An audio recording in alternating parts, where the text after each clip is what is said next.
This is purely a journalistic point of view. Nothing more has been said in this video other than that of which has been reported by various media sources and backed up with sources seen at the end of this video.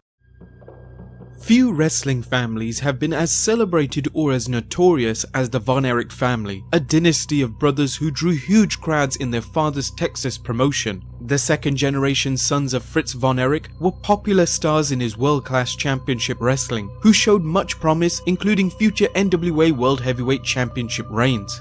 As the years progressed, tragedy would strike the family time after time, and by 1993, 5 of the 6 brothers were dead, leading fans and others to question whether the family was cursed. Join us now as Behind the Titantron examines the Von Erich curse.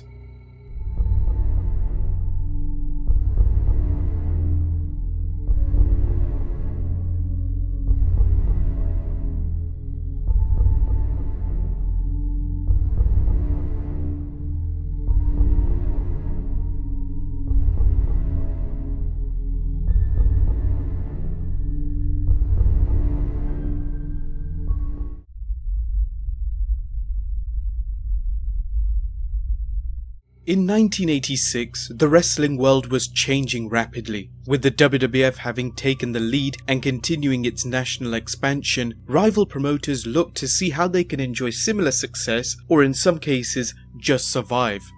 The American Wrestling Association was slowly dying, while most of the National Wrestling Alliance's territories were either dead or all but dead, and the NWA World Heavyweight Championship having come under the control of Jim Crockett Promotions, the only NWA territory that had a chance of competing against the WWF.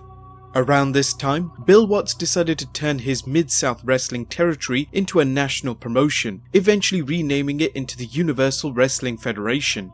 In Texas, Fritz Von Erich saw Jim Crockett Promotions tighten control of the NWA World Heavyweight Championship and may have thought it would never return to his world-class championship wrestling. Others around him believe he saw little or no benefit to remaining an NWA member, so he broke off, leaving the NWA and announcing World Class as a worldwide wrestling organization all in its own. That may have been the case before, but by 1986, it was a difficult claim to back up. Although World Class had enjoyed big business with its Freebirds vs. the Von Erichs program, as well as others, its rivals began luring away some of its top stars, such as the fabulous Freebirds and Chris Adams. Talent was leaving and replacement talent wasn't living up to expectations. Fritz Von Erich had always put tremendous pressure on his sons to make World Class a successful promotion, but things were spiraling out of control.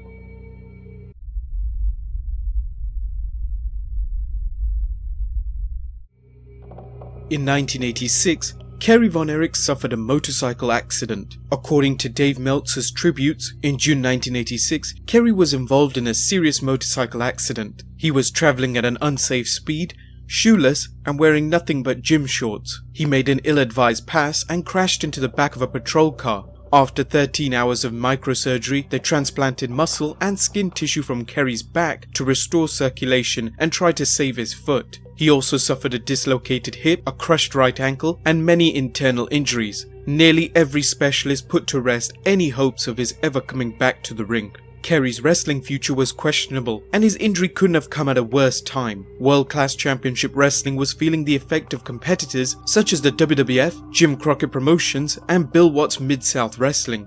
This resulted in Kevin Von Erich appearing on World Class TV and announcing Kerry's crash wasn't serious and he'd be back in a month or so. That didn't happen, and Kerry's return date was pushed back further and further. This was another instance of World Class lying to its fans in an effort to maintain or boost business.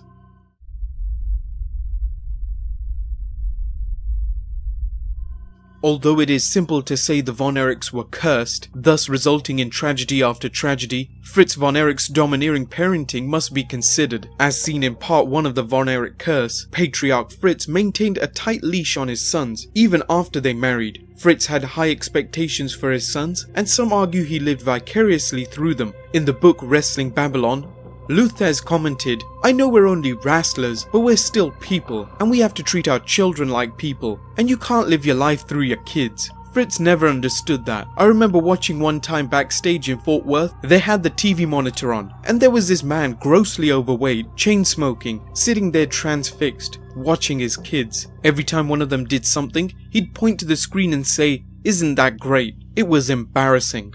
Fritz's my way or the wrong way approach saw tremendous pressure on his sons, as well as what can be called gross manipulation at times. Mike Von Erich was never considered anything but an average wrestler, but after his near-death illness, he was clearly a shell of one. Irv Muchnick's account of an incident involving Mike during his so-called comeback to the ring illustrates this. The extent of Mike's physical and mental deterioration became apparent during the production of a TV special entitled The Von Erich Trilogy. At a taping session at a local health club, Mike was shown working out and getting himself back into fighting shape. The only problem was, after an hour of takes, the crew still couldn't get a coherent interview out of Mike. Never one of the best stickmen in wrestling, he was now hopelessly incompetent at the microphone. He fidgeted, took his jacket off, revealing a stringy upper body, mentioned his wife, a big no-no for a teen idol. He was supposed to make the boppers believe he was eligible, and trailed off into a rambling monologue about the biblical character Hezekiah and his attending physician.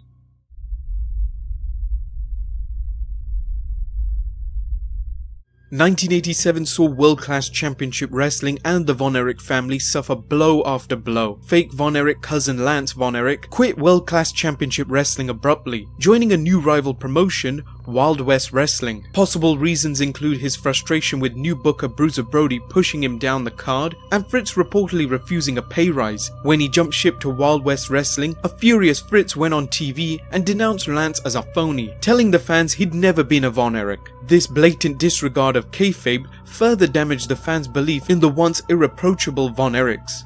Lance's departure and revelation as a phony was the least of Von Erich's troubles. After months of broken promises of Kerry Von Erich returning to the ring, he appeared at a February show. Reportedly, a doctor juiced up Kerry's foot and he somehow worked a 5-minute match against Brian Adidas. His foot was far from being ready for a return and paid a costly price for it, re-injuring it. Somewhere around this time, Kerry's foot had to be amputated and it was replaced with a prosthetic foot. Kevin Von Erich states Kerry woke up one night in a daze and accidentally re-injured it, while others point to his early in-ring return. One bizarre urban legend has it Kerry re-injured it thanks to his lusting for a cheeseburger. According to Scott Keith, the story goes after that Adidas match. Kerry went to the hospital and the foot would have been fine with rest, but he was loaded on painkillers and one of his brothers was eating fast food in the hospital room, and Kerry suddenly had a craving for a cheeseburger and decided to get up and walk across the room in his drugged state to get one. Since he couldn't feel pain, he didn't realize the damage he had done to his foot,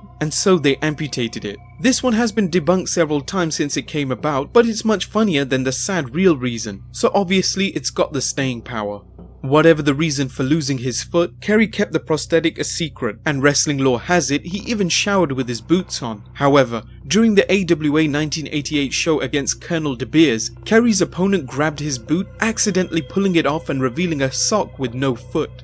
De Beers and the crowd were both astonished, giving Kerry time to reattach his boot under the mat apron. According to Dave Meltzer's tributes, everyone denied the incident happened. Bob Rusin, who was doing publicity for the AWA, denied the story despite the fact he was sitting right in front of it when it happened. Kerry kept it a secret, revealing it to a trusted few, including Rowdy Piper, who had worked in Texas early in his career and befriended Kerry. As bad as Kerry's accident was, Mike Von Erich's life was spiraling out of control. The troubled man was involved in several run-ins with law enforcement, including a May 1986 arrest for drunken and disorderly, followed by a February 1987 criminal mischief charge for kicking in the door of a Fort Worth man's car. Things only got worse, and on the 11th of April 1987, Mike was pulled over after a police officer saw Von Erich's car was swerving. The police officer found a variety of drugs on Von Erich, including marijuana, anti-anxiety drugs, and a Darfacet. Von Erich reportedly tried to bribe the cop, but his ploy failed, and he was charged with drunk driving and controlled substance charges. After being bailed out by the family lawyer, Mike disappeared. It would be the last time anyone saw him alive again. A note was found in Mike's apartment which read, "Please understand I'm a fuck up. I'm sorry. And I love you Kerry, Kevin and your families." Mike's car was later found with a note which read, "Mom and Dad, I'm in a better place. I'll be watching." While Mike was missing, that didn't stop Fritz from telling fans that Mike was missing, citing foul play in a twisted effort to maintain the Von Erich name. Not long after, Mike's corpse was found in a sleeping bag and a subsequent autopsy determined death by acute flaccidal intoxication, i.e. a fatal dose of sleeping medication.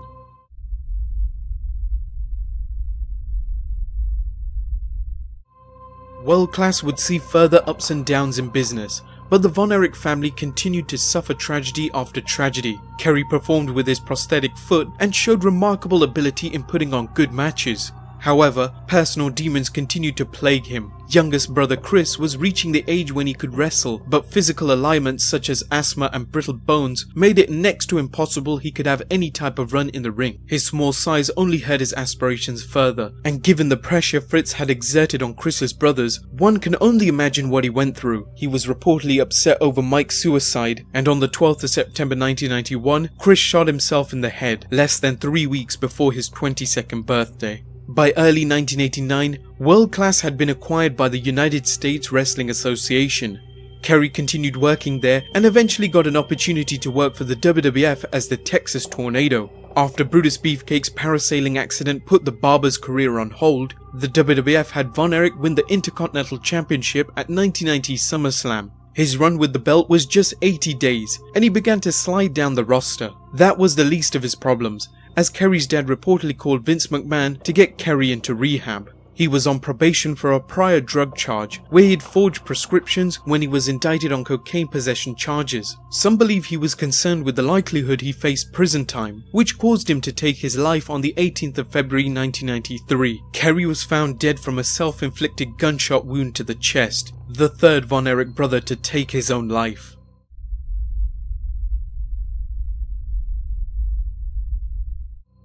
Was the Von Erich family cursed? 5 of the 6 sons died prematurely. Fritz's wife Doris divorced him in 1992, reportedly blaming him for the family's problems. As for Fritz, the patriarch died from brain and lung cancer in 1997 at the age of 68. Like the Kennedys, the Von Erichs suffered one tragedy after another, and while a variety of factors can be cited, such as a domineering patriarch, the privileges of stardom turning to personal excesses, and the wrestling world's tendency to trap performers with drugs and alcohol, it is difficult to pin 5 deaths on any one factor. Perhaps Bret Hart, who knew Kerry and who himself came from a large family of wrestlers, understood what drove so many of the Von Erichs to self-destruction. On February 18th, I heard that Kerry Von Erich had committed suicide, shot himself in the heart, left a note that he said he was joining his brothers in heaven. Owen and I were deeply saddened, but who could be surprised? As the son of a wrestling promoter, Kerry never found it easy living up to the hopes and expectations put before him. I've always thought that despite the closeness of the Von Erich boys, they thought topping one another with this final exit was the ultimate act of bravado. Whatever the reason, curse or otherwise, the story of the Von Erich family is an example of everything that can go right and everything that can go wrong in the professional industry, not only affecting a business, but individual lives. Well guys, I hope you enjoyed episode 22 of Behind the Titantron. I will return with a much anticipated Behind the Titantron episode. Be sure to drop a like on the video if you enjoyed it, share it on as many social platforms as possible, and I'll see you next time with some more wrestling content.